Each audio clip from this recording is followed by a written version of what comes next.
Okay, bismillahirrahmanirrahim. Assalamualaikum dan salam sejahtera. Pertama saya ucapkan terima kasih kepada semua pengundi-pengundi di DUN Karamunai. Saya juga mengucapkan terima kasih banyak-banyak atas pengorbanan jentera Perikatan Nasional DUN Karamunai. Saya juga mengucapkan terima kasih kepada semua barisan kepimpinan Perikatan Nasional daripada pusat kepada negeri yang memberi kerjasama. Saya rasa kemenangan ini sebagai suatu bukti kita membawa satu anak muda terutamanya dan seluruh rakyat Karamunai meyakini akan pendekatan budaya politik yang baik, yang matang, yang sejahtera, yang tidak memperkecil fitnah, adu domba dan sebagainya.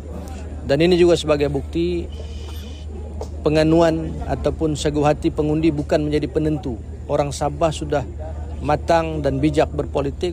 Orang Sabah bukanlah orang yang boleh dipermainkan walaupun bukanlah orang yang boleh dibeli. Saya kira kemenangan Perikatan Nasional pada kali ini satu kemenangan yang sangat bermaruah, berasaskan kepada integriti dan juga kekuatan kita. Saya ucap terima kasih pada semua. Mudah-mudahan semua bantuan, sumbangan, kerja, masa, kesusahan yang kita tanggung bersama dibalas dengan kebaikan di sisi Allah Ta'ala, di sisi Tuhan. Dan kita akan bawa Karamunai untuk masa depan yang lebih sejahtera dan lebih damai insya Allah selepas ini.